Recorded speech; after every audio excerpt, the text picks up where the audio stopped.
Bonjour à tous, aujourd'hui le laboratoire Lorica accueille Maëva Men. Bonjour Maëva. Bonjour Elodie. Alors Maëva, donc tu es naturopathe, formatrice, conférencière et aujourd'hui nous allons parler ensemble du métabolisme du fer. On va parler des généralités, du cycle du fer, de l'assimilation, des cofacteurs ainsi que l'étude des analyses sanguines. Alors déjà ma première question, est-ce que tu peux nous parler des généralités sur le fer? Oui, et en fait, même avant de commencer justement à parler des généralités et de tout ce qui s'ensuit, j'aimerais rappeler pourquoi j'ai aussi proposé la création de ce webcast. Parce qu'en fait, je me suis rendu compte qu'il y avait beaucoup de confusion entre les différents types d'anémie, et notamment les anémies fériprives et les anémies inflammatoires. Et je pense que c'est vraiment intéressant de pouvoir faire le point sur tous les mécanismes pour pouvoir mieux comprendre, pour pouvoir mieux accompagner aussi nos consultants, parce qu'on peut faire des bêtises avec le fer et qu'il y a justement beaucoup de choses à faire autour de la supplémentation pour pouvoir apporter des conseils vraiment optimaux. Alors, le fer, qu'est-ce que c'est? Donc, c'est un oligoélément, c'est-à-dire un minéral dont le corps a besoin à toute petite dose. L'atome de fer, c'est un atome donc, qui est stable et il va devoir subir des modifications et perdre deux ou trois électrons. Donc, s'il perd deux électrons, c'est du fer ferreux, donc Fe2+. S'il en perd trois, c'est du fer ferrique, donc Fe3+. Et on va retrouver ce fer dans l'alimentation via deux sources. Donc, on va avoir une source animale qui contient du fer ferreux, qu'on appelle le fer héminique, donc Fe2+, et puis la source végétale qui va contenir du fer ferrique et qu'on appelle alors le fer non héminique, donc Fe3+. Et notre manière de l'assimiler va dépendre de plusieurs facteurs. Alors, ça va être de la source en fer, évidemment, des besoins de l'organisme aussi, et puis de l'état de santé, ou en tout cas des capacités métaboliques de chacun. On estime qu'environ 25% du fer héminique parvient à passer la barrière intestinale, contre 10% seulement pour le fer non héminique. Alors, un des premiers symptômes du manque de fer, c'est la fatigue. Et il y a plusieurs raisons qui vont expliquer pourquoi on ne se sent pas complètement en forme quand on manque de fer. La première chose, c'est que le fer est utilisé principalement pour l'érythropoïèse, c'est-à-dire la synthèse de l'hémoglobine. Et donc pour ça, on va aussi avoir besoin de vitamine B9 et de vitamine B12. Et donc si ces taux sont effondrés, on va toujours avoir une problématique en lien avec la production des globules rouges. On compte environ 80% du fer actif au niveau de l'hémoglobine. Et comme les globules rouges transportent l'oxygène, eh bien sans fer, l'oxygénation est perturbée, ce qui va induire justement cette sensation de fatigue très importante. Et puis la deuxième chose, c'est que le fer aussi est un cofacteur finalement de nombreux processus dans le corps qui vont impliquer cette notion d'énergie et de vitalité. Donc on va retrouver notamment les hormones thyroïdiennes, par exemple, et puis aussi au niveau mitochondrial. Donc, au niveau de la thyroïde, on va avoir besoin de fer puisque la TPO va avoir besoin de fer pour fixer l'iode à la thyroglobuline. Et on va aussi avoir besoin de fer pour relier les hormones thyroïdiennes aux récepteurs hépatiques. Alors, si vous voulez en savoir plus sur la thyroïde, je vous rappelle qu'il y a un webinaire aussi sur ce thème que vous pourrez retrouver dans l'espace pro ou voilà, en contactant Elodie pour ce sujet. Et puis, donc, au niveau de la mitochondrie, alors le fer, il va aussi être indispensable à son fonctionnement, puisqu'il est indispensable au fonctionnement d'un cytochrome qui s'appelle le cytochrome C. Et donc, quand on manque de fer, eh bien, on va avoir une mitochondrie dysfonctionnelle et on produit moins d'ATP. On va pouvoir observer, on va dire, deux voies problématiques autour du fer. La première, c'est la carence, ou en tout cas l'anémie, et puis la deuxième, c'est la surcharge. Donc, quand on est dans une anémie, finalement, l'anémie, en fait, ça fait partie vraiment des déséquilibres micronutritionnels les plus courants dans le monde et les plus courants aussi qu'on retrouve dans nos cabinets. Et donc, cette anémie, elle peut être liée soit à une carence, c'est-à-dire à une perte excessive, ou bien à un manque d'apport, ou bien cette anémie, elle peut aussi être liée à des problèmes métaboliques qui soit en lien soit avec l'absorption, soit avec l'inflammation, par exemple. Et ça, c'est très typique du monde occidental moderne. Donc, c'est ce qui explique aussi beaucoup de soucis en lien avec le métabolisme du fer et avec son utilisation. Et dans le cas de la surcharge en fer, on parle beaucoup, par exemple, d'hémochromatose, qui est une altération génétique, mais ça peut être aussi lié à une absorption du fer qui est mal régulée ou bien à des maladies hématologiques particulières et finalement qui ne rentrent pas tout à fait dans le cadre de la naturopathie d'ailleurs. Mais en tout cas, ce qu'il faut retenir, c'est que l'excès de fer aboutit toujours ou presque toujours à la défaillance des organes et certains organes sont plus touchés que d'autres, donc notamment le foie et puis le pancréas. Et c'est ce qui crée aussi un terrain diabétique parce que chez les personnes, par exemple, atteintes d'hémochromatose, on se rend compte que chez elles, une personne sur deux va déclencher un diabète en lien avec cette pathologie-là. Le cœur aussi va être très touché, les articulations, enfin bref, tous les organes au final, puisque le fer va avoir une action pro-oxydante sur l'ensemble de l'organisme. Au niveau, alors je vous ai parlé des pertes, des apports, etc. Et c'est vrai que c'est intéressant quand même de le garder en tête, puisque le cycle du fer dans l'organisme, c'est un processus malgré tout qui est assez complexe et qui va impliquer plusieurs organes et plusieurs enzymes. C'est un cycle qui fonctionne en circuit fermé. La moelle osseuse va utiliser le fer dans le corps, donc pour produire des globules rouges qui contiennent donc de l'hémoglobine et donc du fer. Et lorsque les globules rouges finissent leur vie, qui dure à peu près 4 mois, on estime, enfin 120 jours, eh bien, ils vont être dégradés par les macrophages dans les capillaires de la rate. Et il y a ici une enzyme qui s'appelle l'hème-oxydase qui va libérer l'atome de fer. Et une fois que le fer est libéré, il va être stocké dans la rate et puis il va être renvoyé au besoin dans la circulation pour être réutilisé par la moelle osseuse et pour fabriquer de nouveaux globules rouges. Donc c'est pour ça que ça fonctionne en cycle fermé. Mais même s'il s'agit justement d'un circuit fermé, il y a quand même quelques pertes. Donc, on estime les pertes à environ 1 mg par jour pour un homme, 2 mg par jour pour une femme, en tout cas une femme en âge de procréer, ou en tout cas une femme réglée. Donc, naturellement, on perd tous un petit peu de fer, donc tout ce qui va être lié à la desquamation des cellules intestinales, des cellules de la peau, des phanères en général.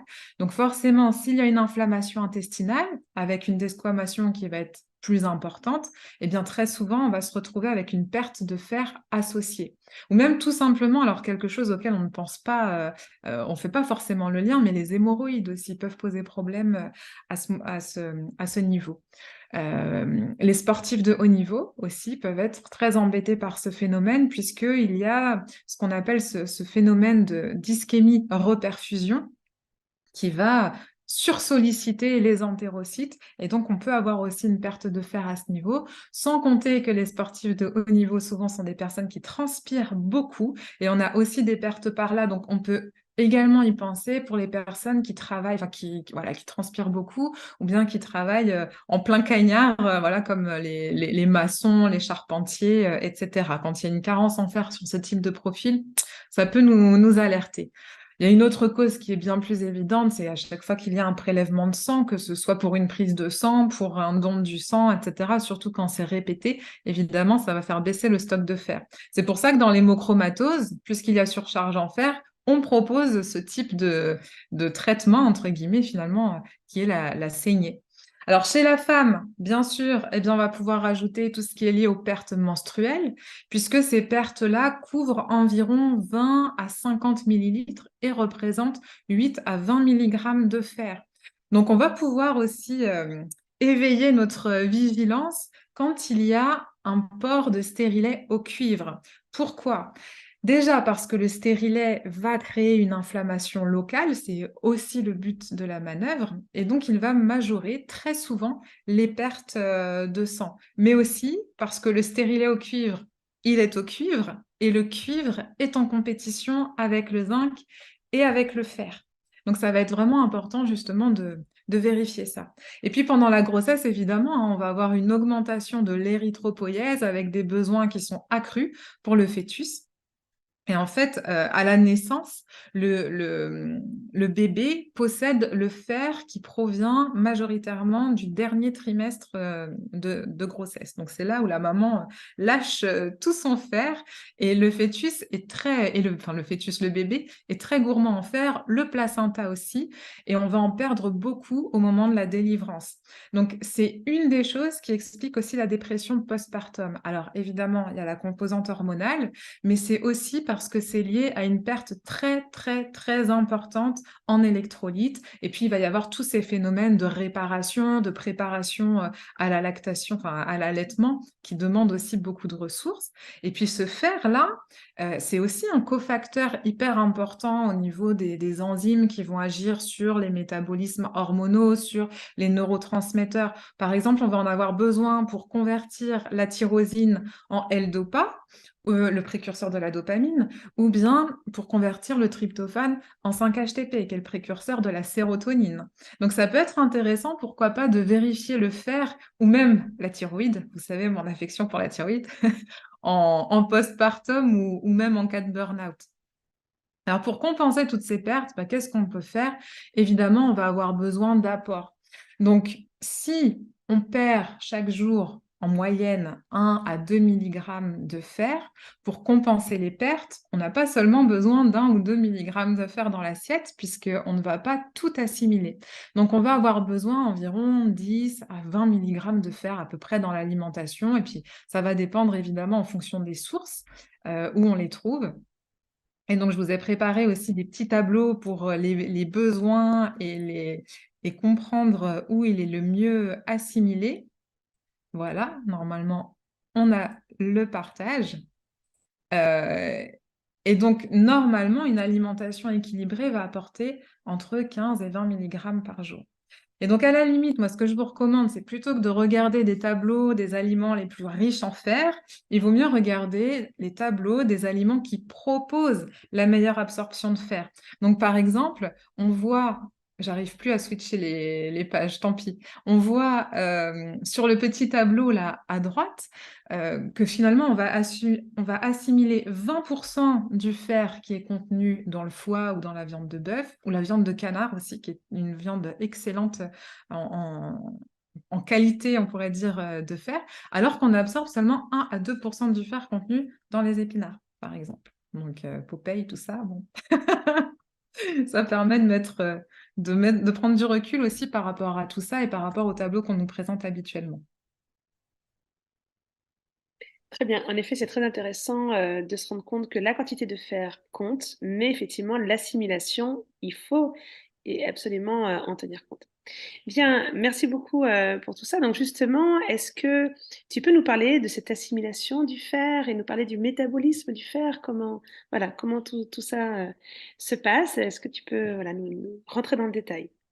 Oui, alors, bon, petit cercle qui s'affiche après, mais oui, il y a beaucoup de choses à dire en plus sur l'assimilation du fer. Alors, je vous ai préparé des petits schémas pour essayer de mieux comprendre. En fait, l'absorption du fer, elle se fait dans le duodénum.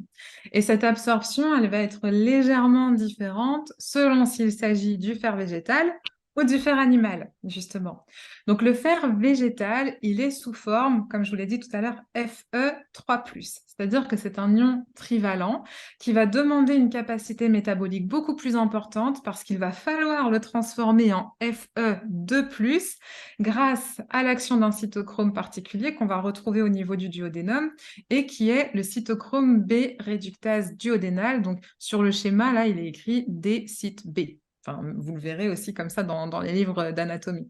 Et donc, ce cytochrome, il est relié à la capacité du corps à le produire, évidemment. Donc, on n'est pas tous égaux par rapport à ça. Il peut y avoir des altérations génétiques et des profils qui vont le produire plus ou moins facilement. Ce cytochrome, donc, c'est une enzyme à zinc. Et donc, les déficits en zinc vont rendre la transformation de Fe3+ en Fe2+ un peu plus difficile. Donc, pour rappel, le taux idéal de zinc qui se situe à 1, enfin, 1 ou 1,1 mg par litre. On est pour les normes santé. La vitamine C aussi, ça va être un facteur hyper important. Alors, pas seulement ici, mais dans son aspect réducteur. J'en reparlerai peut-être un petit peu tout à l'heure, parce qu'elle va favoriser du coup la transformation de Fe3+ en Fe2+. Et donc notre fer, il va pénétrer dans le cytoplasme de l'entérocyte grâce à un transporteur qui s'appelle le DMT1. Donc c'est un transporteur, mais de cations divalents. Donc maintenant, comme on est sur un ion divalent, ça fonctionne.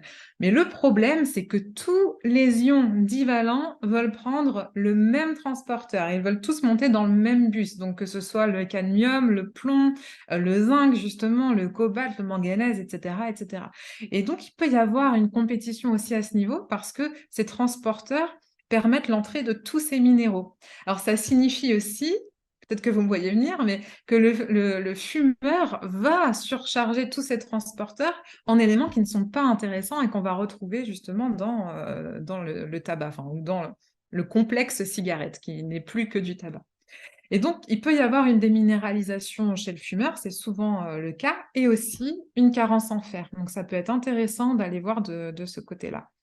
Donc, quand on accompagne des personnes carencées, c'est toujours plus intéressant d'apporter des cocktails, justement, parce qu'il y a tous ces processus enzymatiques, toutes ces voies métaboliques qu'il est intéressant de soutenir. Et en apportant des petites doses de chaque facteur, on ne va pas créer de déstabilisation, on rééduque vraiment l'organisme, on pourrait dire, de manière intelligente. Alors, parmi les compléments alimentaires, il y a certaines formes qui peuvent créer des effets secondaires qui vont venir perturber l'absorption. Donc, il faut vraiment faire attention à ça. C'est le cas du sulfate, par exemple, qu'on retrouve dans certains compléments qui sont très souvent conseillés, prescrits, et qui peuvent générer beaucoup de constipation, voire même des selles noires, parce qu'en fait, le fer se retrouve dans les selles, et s'il est dans les selles, il n'est pas dans l'organisme. Donc, c'est qu'il y a vraiment une mauvaise assimilation. Mais le problème, en plus, c'est que plus on est constipé, plus on va avoir d'inflammation dans l'intestin et moins on va l'assimiler. Donc, on repart dans un cercle vicieux. Une des formes, enfin, je sais même pas une des formes, c'est la meilleure forme, en tout cas à ma connaissance, pour justement favoriser l'assimilation du fer, c'est la forme bisglycinate. C'est la forme la plus évoluée, c'est la forme la mieux tolérée. Et on ne va pas du tout avoir de problème avec ces formes-là, puisque, comment dire, le fait d'avoir des désagréments est impossible. Ça ne va pas perturber non plus l'assimilation d'autres vitamines, des minéraux, parce qu'on est sur une forme électriquement neutre. Donc, il n'y a pas ce problème de compétition. Alors là, j'ai fait une grosse parenthèse autour du fer végétal, mais quand même un petit mot sur le fer animal, donc qui fait partie de l'hémoglobine. Alors dans ce cas-là, c'est beaucoup plus simple parce qu'il n'y a pas besoin de transporteur. Donc c'est une forme qui est super dans l'alimentation quand on veut apporter du fer, parce qu'en fait, c'est une forme qui est directement reliée à des protéines et principalement à l'hème. Donc, elle va rentrer tout de suite dans l'entérocyte à ce niveau-là, et on aura juste besoin d'une enzyme qui vient séparer le fer de l'hème et qui s'appelle l'hème oxygénase. Donc, c'est la même qu'on retrouve, nous, dans nos capillaires, justement, pour pouvoir séparer le fer de l'hémoglobine.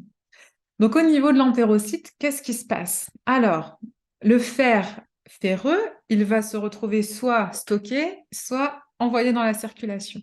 Donc, quand il est stocké dans la cellule, il l'est sous forme de ferritine. C'est ce qui explique pourquoi on va avoir une aggravation des pertes en fer dans tout ce qui est maladie inflammatoire chronique de l'intestin. Bon, les Crohn, évidemment, il y a des saignements, etc. Les rectocolites hémorragiques, surtout, pardon, auxquelles je pensais, puisque l'intestin va stocker le fer. Et plus il va y avoir d'inflammation à ce niveau, plus la muqueuse va se renouveler et plus on perd de fer. Et donc, la deuxième possibilité, c'est qu'il soit envoyé dans la circulation. Et pour ça, il va être d'abord envoyé vers le pôle basal de la cellule, puisque l'entérocyte est une cellule qui a une polarité. Et il va ensuite être libéré dans le sang en se liant à une protéine de transport qui s'appelle la transférine plasmatique et qu'on peut mesurer. Ce passage par le pôle basal de la cellule, il est conditionné par une protéine qui s'appelle la ferroportine. Et cette protéine vient réguler la sortie du fer dans la circulation. Donc, une fois que le fer ferreux, Fe2+, sort de l'entérocyte, il va subir à nouveau une oxydation par une autre enzyme qui s'appelle l'éphaestine. Et donc, cette enzyme, elle est produite, elle aussi, par le foie, Elle est cuivre dépendante et elle va retransformer le fer ferreux Fe2+, en fer ferrique Fe3+, pour que ça puisse être pris en charge ensuite par l'apotransférine. J'espère que vous me suivez. Et cette apotransférine, une fois qu'elle va fixer ce Fe3+, là, va se transformer en transférine, justement. C'est un peu le carrosse de Cendrillon ou que sais-je, mais elle va se transformer à partir du moment où elle capte le fer et on l'appelle donc transférine. Et donc cette transférine, c'est la protéine de transport du fer ferrique dans le sang et elle va avoir un taux de saturation plus ou moins élevé en fonction de la quantité de fer dans l'organisme. Je vous ai préparé une petite slide à ce sujet. Alors, je vous ai dit que l'assimilation du fer se fait au niveau du duodénum, mais il ne faut pas oublier qu'il y a tout un travail en amont et le rôle de l'estomac est absolument crucial. Donc, qu'est-ce qu'il vient faire là, l'estomac? En fait, l'acide gastrique de l'estomac va dissocier le fer végétal, notamment, de ses complexes alimentaires. En fait, à la base, le fer est dans l'aliment, donc on va commencer, nous, à dénaturer l'aliment en le mâchant, c'est pour ça que la mastication est hyper importante. Et puis ensuite, ça va être envoyé à l'estomac qui va déséquestrer le fer de ses gangs. Donc il va falloir dissocier la protéine des oligoéléments, et ça, c'est le rôle de la pepsine.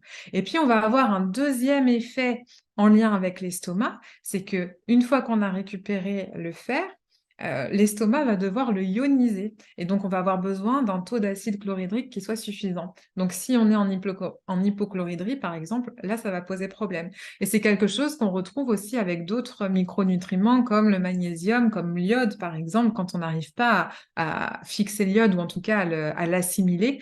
C'est intéressant d'aller voir aussi au niveau gastrique. Donc, l'estomac, c'est un organe qui est souvent oublié dans l'anémie, alors qu'il est aussi important que l'apport en fer, ou presque. Et finalement, beaucoup d'anémies peuvent être réglées simplement en modifiant l'alimentation et en soutenant l'estomac. Donc après, c'est toujours intéressant aussi de pouvoir apporter d'autres solutions, parfois même d'urgence, parce que on peut se retrouver face à des anémies quand même plus ou moins sévères.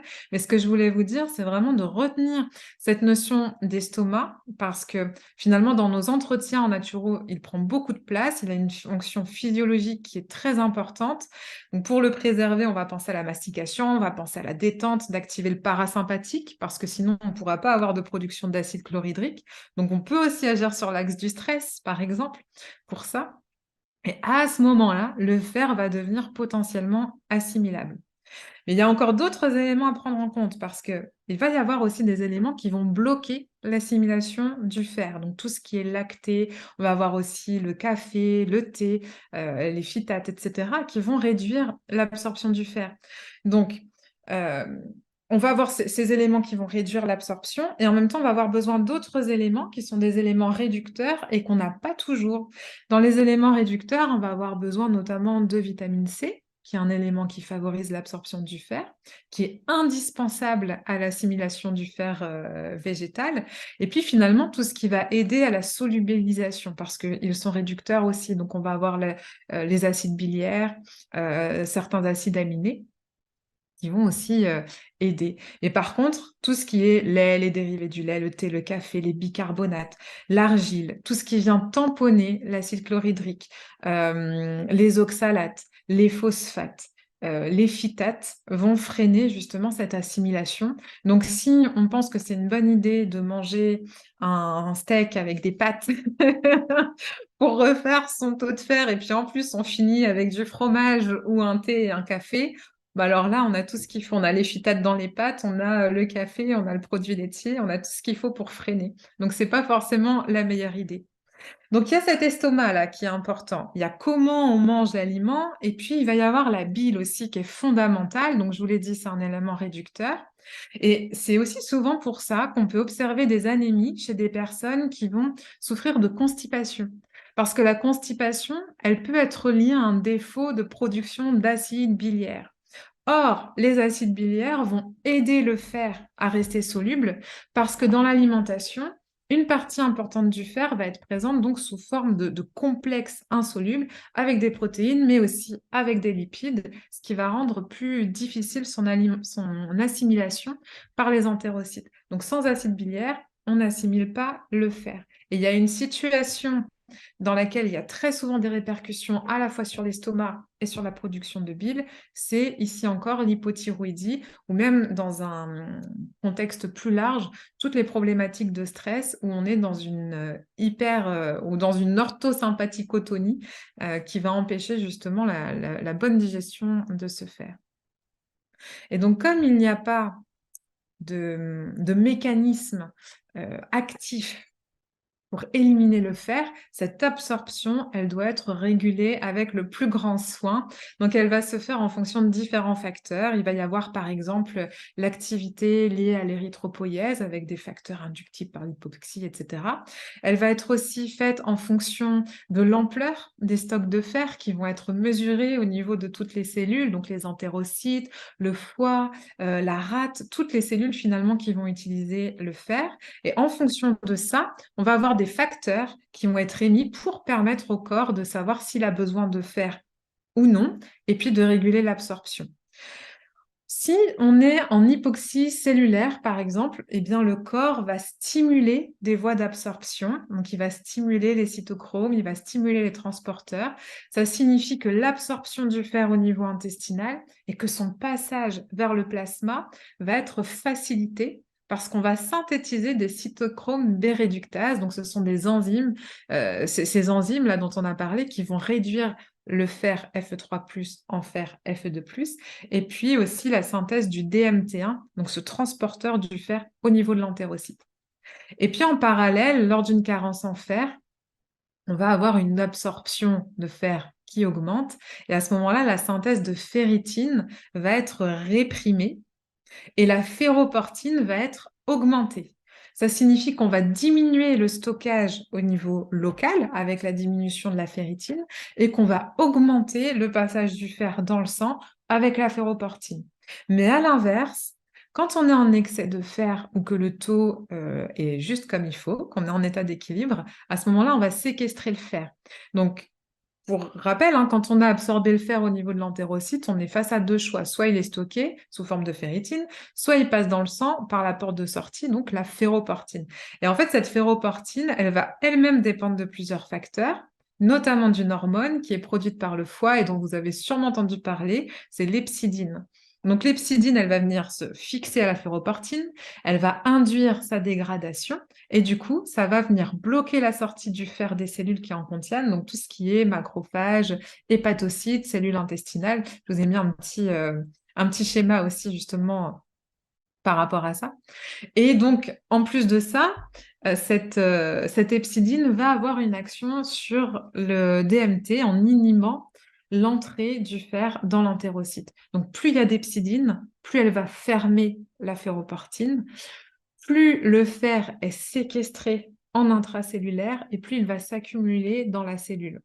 Donc, si on veut faire monter le taux de fer dans le sang, il va falloir baisser l'hepcidine pour pouvoir faire monter la ferroportine.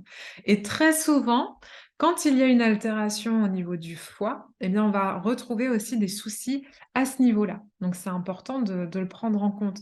On peut se demander pourquoi l'hepcidine monte. Alors, déjà, qu'est-ce qui décide de produire l'hepcidine? Eh bien, comme pour tout, finalement, ce sont nos gènes, puisque toute notre physiologie va être régulée par des gènes, d'où l'importance de prendre soin de notre méthylation, notre capacité à méthyler. On pourrait peut-être même faire un webcast là-dessus, parce qu'il y a aussi beaucoup de choses à dire.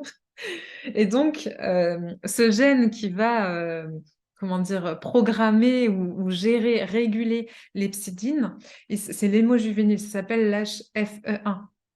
Et il peut être perturbé, en tout cas il est toujours perturbé d'ailleurs dans le cadre de l'hémochromatose et il peut être perturbé dans le cadre d'autres pathologies en lien avec le fer.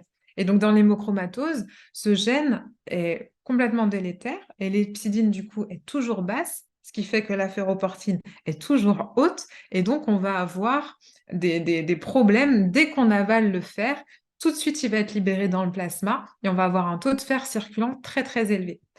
Il y a d'autres facteurs aussi qui vont influencer en fait l'hepsidine et notamment, et ça c'est hyper important pour nous, notamment les facteurs inflammatoires. Les facteurs inflammatoires vont stimuler l'hepsidine. Donc l'inflammation, ça peut être de n'importe quelle nature, hein. Ça peut être auto-inflammation, auto-immunité, une infection, etc. À partir du moment où on retrouve de l'IL-6 et du TNF-alpha, on va toujours avoir une augmentation de la production d'hepsidine. Donc, du coup, ça va baisser la ferroportine et on va se retrouver avec un fer qui est séquestré. Et c'est ce qui explique pourquoi on peut avoir des taux de ferritine qui explosent alors qu'en fait, la personne semble en anémie. C'est vraiment lié à cette inflammation. Donc, dans ce cas, on a assez de fer, mais c'est l'inflammation qui va empêcher de le libérer. Donc, on peut aussi doser la transférine d'ailleurs hein, pour voir le taux de fer circulant. On peut même doser l'hepsidine d'ailleurs. Mais vous comprenez bien qu'à ce moment-là, si on supplémente en fer, on passe à côté de quelque chose et au contraire, on peut même rajouter des facteurs pro-oxydatifs puisque le fer reste un élément pro-oxydatif. Donc, dans ces cas-là, qu'est-ce que tu conseilles alors? Donc, de travailler sur l'inflammation, de travailler Tout à fait. sur le terrain, sur l'immunité? Ah oui, oui, de travailler sur l'inflammation d'abord.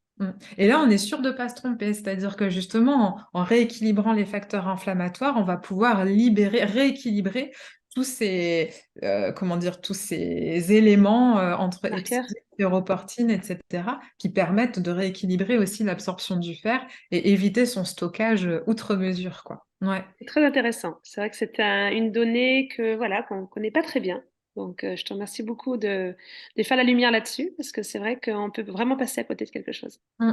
C'est pour ça aussi que c'est très hasardeux de supplémenter en fer quand on a seulement la ferritine. Et puis alors parfois c'est pareil, on peut avoir une ferritine qui paraît se porter à merveille ou alors qui est très haute alors qu'il y a une inflammation. Donc c'est vraiment intéressant de pouvoir avoir des bilans plus complets. Mais je vous montrerai ma petite diapo à la fin pour vous aider dans vos choix et peut-être dans la lecture de certains bilans. Je voulais vous dire aussi un petit mot par rapport à la transférine en lien avec l'hepsidine, parce qu'en fait, quand la transférine augmente, eh bien, pour éviter justement un excès de fer circulant, on vient aussi séquestrer le fer à l'intérieur des cellules. Donc, c'est toujours à chaque fois ces histoires de portes finalement qui s'ouvrent ou qui se ferment et qui vont être à comprendre et puis à soutenir, quoi. Parce que quand il y a séquestration, c'est vraiment délétère au final, hein, puisque le fer va contribuer à entretenir l'inflammation, il contribue aussi au stress oxydatif au niveau cellulaire, évidemment, et puis il finit par détruire les structures qu'il héberge, même justement au niveau de la cellule ou au niveau de l'organe qui le contient, quoi. Il y a certaines hormones aussi qui peuvent inhiber ou stimuler ces mécanismes de régulation. Alors, c'est inhibé par exemple avec les oestrogènes, mais ça va être stimulé avec les corticoïdes, les hormones thyroïdiennes, toujours celles-ci, l'insuline, tout ce qui est lié aux facteurs de croissance, la CTH, etc. Bien, bah c'est très complet, hein. Merci beaucoup. Alors, est-ce que tu peux nous donner des précisions sur les analyses sanguines? Comment est-ce qu'on peut vraiment bien les interpréter? Tu nous as déjà donné pas mal d'informations là, hein. Mais Oui, voilà, est-ce que tu peux effectivement préciser? alors, bon, ça, c'était une petite aparté sur le transport et l'assimilation du fer, mais ce sera peut-être pas utile que je rentre trop dans les détails.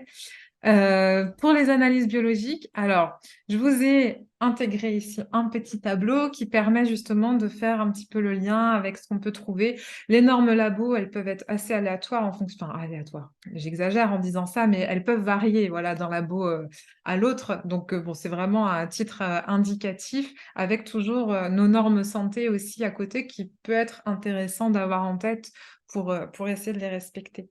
Donc, le fer sérique, en fait, quand on mesure le fer sérique, on mesure le fer circulant qui n'est pas encore fixé dans le globule rouge.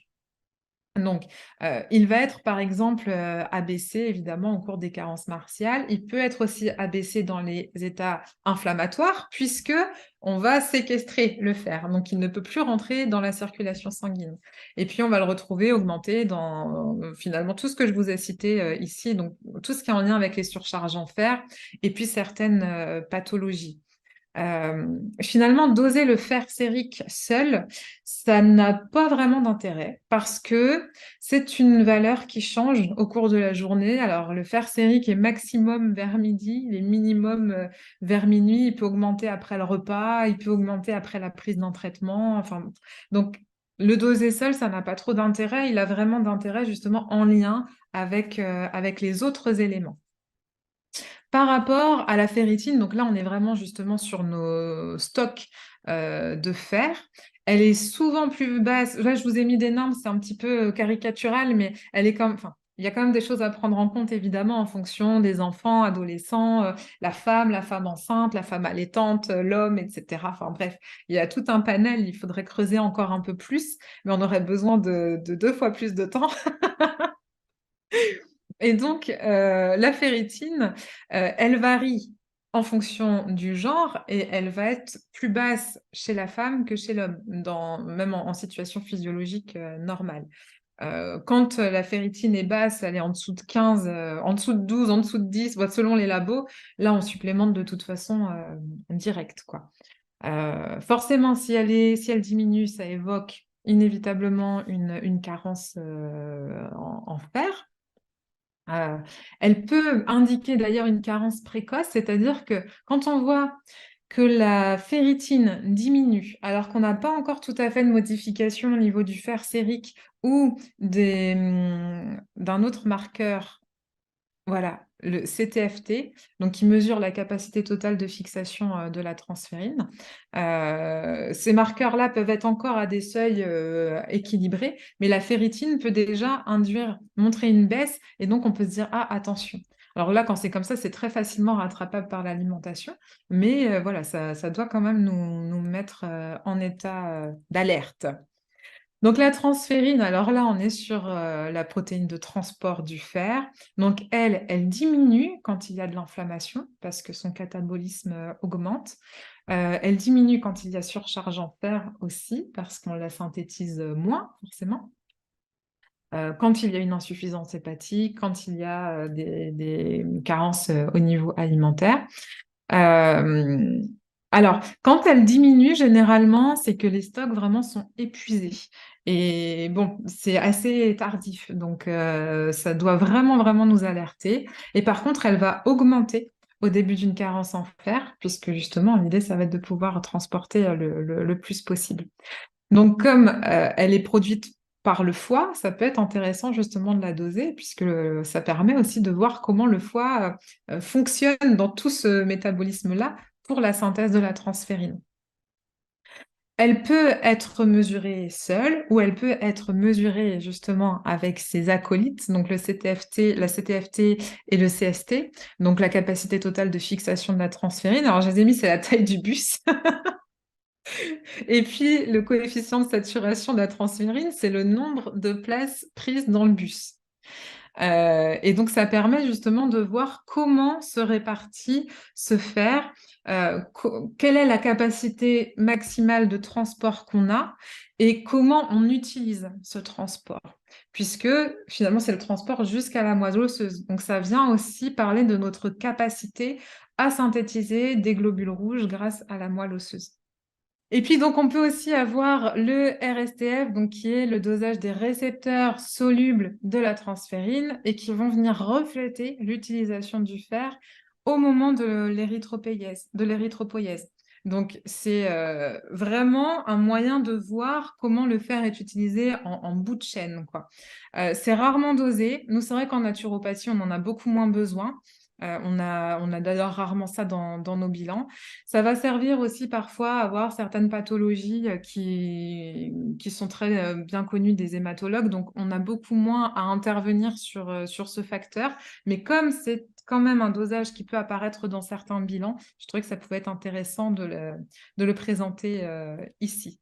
Et puis, donc, voilà, un petit mot vraiment, le petit mot de la fin, avec un récap sur tout ce qu'on doit vérifier finalement pour avoir un métabolisme parfait au niveau du fer, pour ne rien louper dans notre questionnaire, dans notre entretien et dans nos conseils avec l'apport en fer, sa digestion, son assimilation, la santé intestinale. On pense aussi à la méthylation, surtout chez les personnes de plus de 50 ans qui commencent déjà parfois à avoir des problèmes à méthyler. Et puis en cas d'anémie carentielle, à ce moment-là, on va supplémenter avec des formes bisglycinate et les cofacteurs essentiels pour pouvoir justement agir par touche et intelligemment. En cas d'anémie inflammatoire, on ne supplémente pas, on résout l'inflammation. Et puis si on est sur une anémie fériprive qui est récurrente, on cherche quand même hein, s'il n'y a pas de saignement caché. J'ai parlé aussi de la transpiration tout à l'heure, j'aurais pu le mettre ici, mais s'il n'y a pas des hémoptysies, des saignements au niveau pulmonaire, des intestins, des hémorroïdes, etc. Merci beaucoup Maëva, on a tous les éléments, c'est très complet et maintenant on sait comment accompagner au mieux les personnes qui ont des troubles du métabolisme du fer. Et je te dis à très bientôt. Merci Maëva. Merci Elodie, et puis merci aux courageux qui m'ont écouté jusqu'à la fin. C'était très intéressant. Merci beaucoup, à bientôt. À bientôt.